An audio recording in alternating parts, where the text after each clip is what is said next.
बुजुर्ग और साथियों, मुझसे पहले सारी बातें कोहली जी ने भी बता दी और रामनिवास जी के पूरे विधायक ने बातें बताई। मैं आपको एक बात पूछना चाहता हूं, सिर्फ मेरा एक छोटा सा सवाल है, कोई बड़ी बात नहीं है। भाई यहाँ के जो जनप्रतिनिधि हैं, चाहिए तो ये था कि जब चौधरी भूपेंद्र सिंह हुड्डा की सरकार थी, कोई भी धरना प्रदर्शन इस इलाके में होता, हरियाणा प्रदेश में होता, तो हमारे लोकल विधायक और लोकल सांसद लोगों के बीच में जाते थे, लोगों की बातें सुनते थे, वो मुख्यमंत्री जी को बताते थे और मुख्यमंत्री जी उसका अनुदान करते थे। तो यहाँ पर आपका मेंबर पार्लियामेंट आया कि नहीं आया? और यहाँ का जो लोकल एमएलए, मैंने तो एक दिन सुन के बड़ा आश्चर्य हुआ कि वो क्या नाम उसका, जोगीराम कहता है मेरा टेलीफोन नहीं उठाया। मैं उस दिन भी कह के गया था, अगर विधायक का टेलीफोन उसी की पार्टी का डिप्टी चीफ मिनिस्टर, जिसने अपने व्यापार के लिए इस इलाके को उजाड़ने का काम किया और उसी का महकमा डिप्टी चीफ मिनिस्टर, और टेलीफोन न उठाओ तो या तो इस्तीफा दे या फिर दाल में काढ़ा है, बेईमान वो भी उतना ही है जितना दुष्यंत चौटाला है, जितना मनोहर लाल। सारी दाल काली है, फिर सारी दाल तो रखने से भी ठीक नहीं होती, या तो कोई खिंडानी पड़ेगी। खिंडाओगे ना, करो सारे हाथ खड़े, पीढ़िया को देखो सारे दाल खिलाओ। आप सुनो भाई, अरे याद होगी, मैं एक बात याद दिलाना चाहता हूँ। रास्ते के ऊपर मेरी बात याद आ गई, चौधरी भूपेंद्र सिंह हुड्डा इस प्रदेश के मुख्यमंत्री बने और मैं यहाँ से एमपी था। आप लोगों को याद होगा, नागौरी गेट के सामने हुड्डा साहब आपने पहली रैली की थी, 1 साल हुआ था, और बीच का रास्ता निकल नहीं पा रहा था, जहाँ लोगों को सबसे ज्यादा सुविधा। जब मैंने हुड्डा साहब से रिक्वेस्ट करी कि 2 दुकानें एक्वायर करके इस रास्ते को खुलवा दो, बहुत लोगों ने प्रयास किया, नेताओं ने उस पर व्यापार करने का प्रयास भी किया, लेकिन चौधरी भूपेंद्र सिंह हुड्डा ने कहा कि मेरे राज में सरकार के माध्यम से कोई व्यापार नहीं करेगा, इसलिए वो दुकान एक्वायर करके रास्ता खाली करवा परिजा चौक से सीधा गुरुद्वारा के साथ वो हुड्डा साहब ने खाली करवाया। अब मेरी एक ही बात है, हुड्डा साहब ये तो फंस गए व्यापारियों ने, बीजेपी तो थी व्यापारियों की, और बुकालिया इन दूसरा ना जेजेपी वाला ने जच्चा बच्चा इन्हें अपना सारा सौदा कर दिया। तो अब सर बात यह है कि कोहली की जमीन का लागत है डिप्टी चीफ मिनिस्टर की 35 एकड़ जमीन नहीं है, बल्कि उसकी सैकड़ों एकड़ जमीन है, जिसकी गिरदौरी, जिसके कागजात हमारे मित्रों के काफी ले फिरते हैं। उसमें से एक करोड़ी मैं भी ले रहा हूँ, मेरी टीम दिया मिल गेट ने। किस ने डांटोगे? यू डिप्टी चीफ मिनिस्टर तो डाकू हो गए, डाकू या सरकार में डकैत बैठ दिए, तो हमने बड़े लोगों ये इस काबिल नहीं थे। ये तो एक बहका करके यहाँ लोगों के वोट लूट करके चले गए। जात पात मजहब और धर्म के नाम से जब तक मतदाता इसी तरीके से वोट का इस्तेमाल करेगा, तो इसी तरीके से इस इलाके को नुकसान होता रहेगा। आपने सबसे पहले निर्णय लेना चाहिए कि हमने कैसी सरकार बनानी है, हमने कैसा एमएलए बनाना है, हमने कैसा एमपी बनाना है, किसकी वोट से कौन भूपेंद्र सिंह हुड्डा मुख्यमंत्री बनेगा, तभी तो बात बनने वाली है ना। हम गुस्से में आगे और ये डकैत किस्म के लोग बना दिए, तो फिर तो पोए पेड़ बबूल के आम कहाँ से हो। तो मैं एक ही रिक्वेस्ट करता हूँ, हेरा फेरी तो कर देंगे, ठीक है, क्या है राधा किशन जी कर दोगे ना?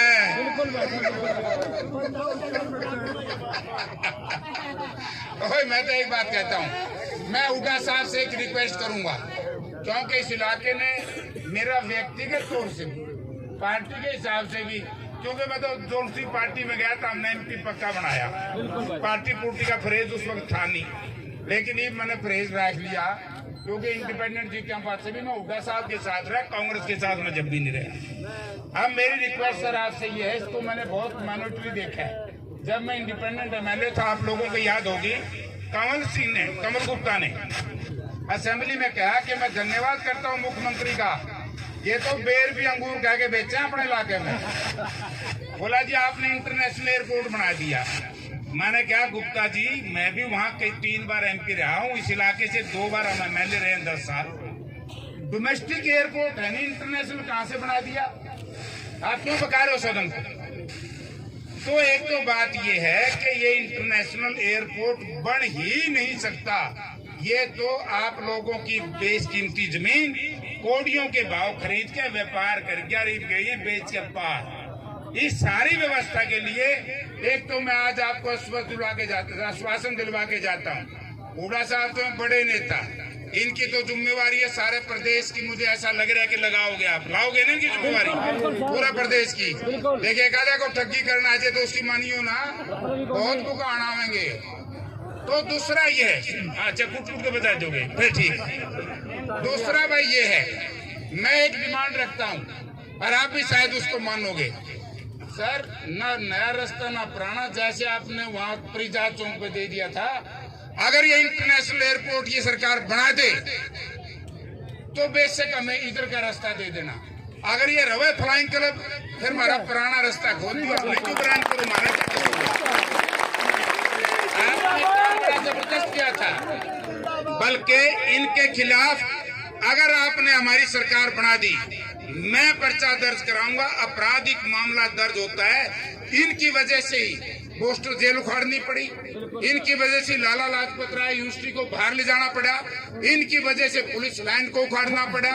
यानी कि सैकड़ों करोड़ रुपए का नुकसान, अब नहर भी उठेगी, वह टोटल हजारों करोड़ रुपए का नुकसान इस प्रदेश में हुआ है। तो इसकी भी आज आपने कहना पड़ेगा इन लोगों के बीच में, जिसकी भी जिम्मेवारी होगी, चाहे मुख्यमंत्री हो, चाहे उप मुख्यमंत्री हो, चाहे विधायक हो, चाहे एमपी हो, उसको जिसकी भी जिम्मेवारी है उसकी जिम्मेवारी के लिए जांच कमेटी बिठानी पड़ेगी। और जिन लोगों ने राजनीति के माध्यम से व्यापार करने का प्रयास किया है वो प्रजातंत्र के सबसे बड़े दुश्मन हैं, चाहे कितने बड़े से बड़े परिवार में पैदा हुआ हो, चाहे कोई हो।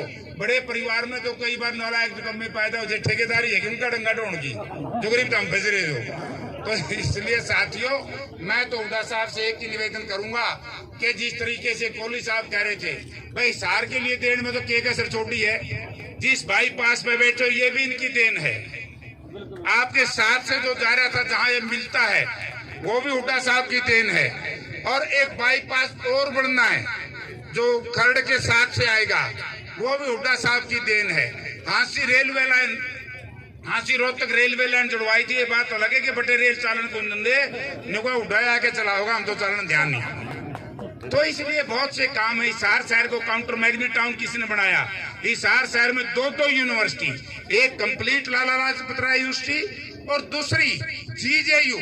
जब हुड्डा साहब सत्ता में आए शायद इसकी डी ग्रेड था, डी ग्रेड से ए ग्रेड में लाने का काम चौधरी भूपेंद्र सिंह हुड्डा ने किया और एचएयू को इंटरनेशनल लेवल पे, अंतरराष्ट्रीय सत्र पे आगे बढ़ाने का काम एचएयू का इन्होंने किया।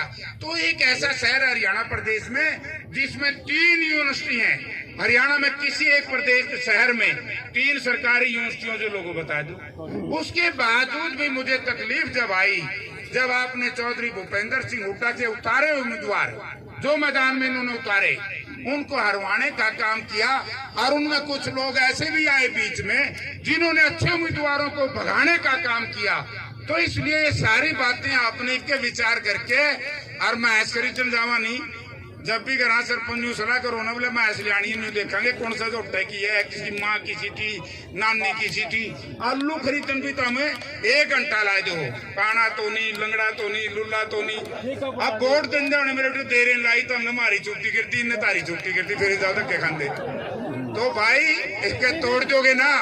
मैं तो एक ही रिक्वेस्ट करूंगा हुड्डा साहब, हमारी यूनिवर्सिटी वहां ले गए, वो भी गलत है। क्योंकि लाला लाजपत राय यूनिवर्सिटी के जितने भी साइंटिस्ट हैं, जितने डॉक्टर हैं, वो नहीं चाहते यूनिवर्सिटी वहां बने। उस यूनिवर्सिटी को जो बिल्डिंग बन गई ठीक है, बाकी का एरिया जहां आपने नींव पत्थर रखा था हमारा वहीं आबाद कराना, और आगे से जो भी सेक्टर हो हमारा इस इलाके में कटवाना। और ये इंटरनेशनल एयरपोर्ट ये बना दें तो ठीक है जी। अर्जी हो फ्लाइंग क्लब हमारा बीच वाला रास्ता दे दियो जी। इनने तो कमबख्ता ने फंस गए, कहते हैं ना जलाद प्रवृत्ति का राजा जब जलालत पे उतर आए, लंगड़ा के फंस गए। मैं यह बात कह दूं नहीं, राधा किशन फिर ये और रुसेंगे यार, मैं तो यह कहने लग रहा हूँ, नहीं रुसेंगे भाई, तोड़ हो गया। कह दो नहीं जच्चा बच्चा बीजेपी सीजेपी की बात करो, की जगह करो भाई, छड़े लो हुड्डा साहब तोड़ हो गया।